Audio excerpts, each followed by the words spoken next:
Diprediksi oleh banyak ahli dunia menjadi tahun yang tidak mudah karena adanya risiko terjadinya resesi. Begitupun dengan Indonesia. Bayang-bayang akan resesi dan kondisi lainnya yang memengaruhi, seperti cuaca dan persiapan menuju Lebaran. Itu semua bisa menyebabkan kenaikan harga pangan, yang sudah sempat dirasakan pada minggu awal Januari tahun 2023.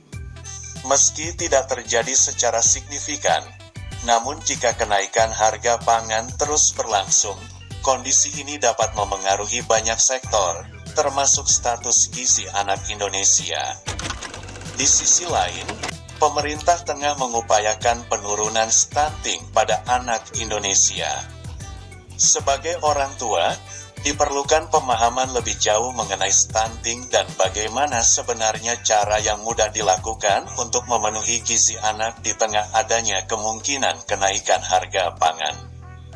Oleh karena itu, kenali lebih jauh mengenai cara mudah cegah stunting, sehingga tidak perlu khawatir jika ada risiko kenaikan harga pangan.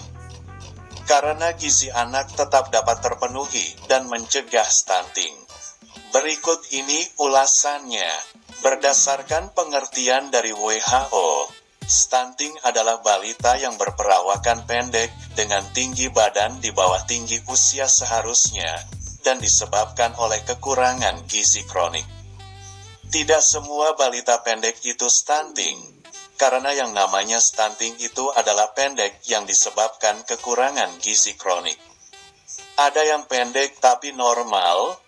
Memang keluarganya pendek-pendek semua.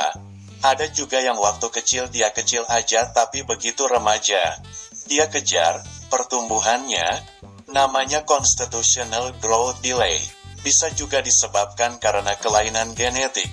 Jelas Profesor Dr. Damayanti Rusli Syarif, selaku pembicara dalam temu media IDAI, Ikatan Dokter Anak Indonesia, beberapa waktu lalu. Oleh karena itu kecukupan gizi anak menjadi penting dan penentu dalam tumbuh kembangnya, akan mengalami stunting atau tidak. Dengan pemahaman mengenai stunting, maka risiko orang tua membuat anak menjadi obesitas pun juga berkurang. Angka stunting di Indonesia masih tinggi, maka dalam 2 tahun ke depan, pemerintah memasang target akan menurunkan angka stunting menjadi 14%. Dengan penelitian dari SSGI, Survei Status Gizi Indonesia, terakhir menyebutkan angka stunting di Indonesia mencapai 21,6% pada tahun 2022 dari sebelumnya 24,4% di tahun 2021. Para ahli pun meminta kepada orang tua untuk memprioritaskan kecukupan gizi anak terlebih dahulu. Bukan tanpa alasan, hal ini karena dapat memengaruhi penurunan kualitas sumber daya manusia.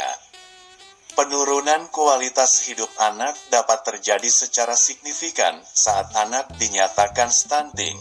Selain pertumbuhan tinggi badan yang di bawah rata-rata, kondisi anak juga berisiko menyebabkan perkembangan otak terganggu, dan obesitas yang berakhir pada risiko penyakit tidak menular. 2 masalah inilah yang menjadi masalah dunia, karena ini memengaruhi nanti kualitas dari SDM kita, kata Prof. Damayanti. Perawakan pendek pada stunting. Ini hanya marker atau pertanda bahwa anak ini sebenarnya kekurangan gizi. Yang ditakutkan itu justru karena dia tidak cukup makanan, maka perkembangan otak juga akan terhambat. Ini menyebabkan kecerdasannya menurun. Kemudian karena kekurangan gizi jangka panjang, menyebabkan oksidasi, lemaknya ditahan, sehingga berakhir dengan obesitas dan kemudian hari jadi penyakit tidak menular. Jelas Prof. Damayanti mengenai pentingnya pencegahan stunting. Penelitian dari Waber yang disampaikan oleh Prof. Damayanti menyebutkan, 65% orang yang pernah mengalami gizi kurang di masa kecilnya hanya memiliki IQ, tingkat kecerdasan, di bawah 90. artinya hanya mampu sekolah sampai SMP. Banyak kasus stunting di Indonesia yang bila tidak ditangani dengan baik dan terdeteksi sejak awal, anak tetap mengalami pertumbuhan yang kurang. Hasilnya ada anak yang harus masuk sekolah luar biasa, SLB, karena efek jangka panjang dari stunting. Hasil dari laporan Bank Dunia tahun 2020, Indeks Sumber Daya Manusia, yang berkaitan dengan produktivitas tenaga kerja di masa depan dari anak yang dilahirkan saat ini, Indonesia berada di peringkat 87 dari 174 negara. Untuk Asia Tenggara sendiri, Indonesia tertinggal 0,54 dari Vietnam, Brunei Darussalam, Malaysia, dan Thailand. Kecukupan protein hewani menjadi kunci dalam pertumbuhan anak, karena protein hewani mengandung asam amino yang bila kadarnya cukup di dalam tubuh, dapat mengaktifkan sistem perkembangan tubuh anak. Selain itu menjadi sumber mikronutrien, zat besi, seng, dan lainnya yang mudah diserap tubuh. Sehingga orang tua perlu memenuhi protein hewani pada anak terlebih dahulu dibandingkan dengan jenis asupan lainnya. Saat anak terpenuhi protein hewaninya, biarlah sumber nutrisi lainnya menjadi pelengkap. Namun pastikan protein hewaninya terpenuhi terlebih dahulu. Hal yang perlu diingat orang tua, mencegah stunting tidak selalu harus dari protein hewani yang mahal. Ada beragam pilihan protein hewani yang kandungannya baik untuk tubuh dan masih terjangkau di tengah risiko kenaikan harga pangan. Mulai dari telur, ayam, beragam jenis ikan, belut, hingga makanan lokal lainnya yang diketahui memiliki kandungan protein hewani tinggi.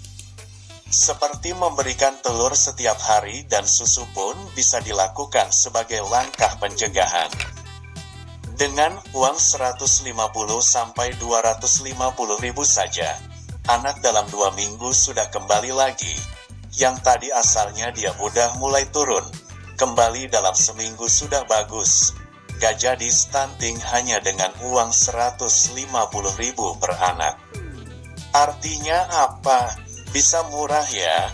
Tinggal yang 10%-nya yang sudah terlanjur stunting ditangani di rumah sakit oleh dokter spesialis anak, jelas Prof. Damayanti. Sehingga dengan demikian, diharapkan apabila terjadi kenaikan harga pangan, tidak membuat kondisi anak-anak Indonesia kekurangan gizi, karena saat stunting tidak tertangani maka sudah terlambat untuk membantu mengejar ketertinggalan perkembangan kecerdasan seseorang. Jangan lupa untuk membawa anak ke posyandu secara teratur, agar tumbuh kembang anak lebih terpantau dan jika terdeteksi sejak dini, tidak perlu menunggu anak hingga memasuki kondisi stunting. Kalau stuntingnya sudah terjadi, susah sekali nanganinnya, hasilnya juga gak bisa optimal. Jadi kita yang penting adalah bagaimana mencegah stunting, kata Prof. Damayanti.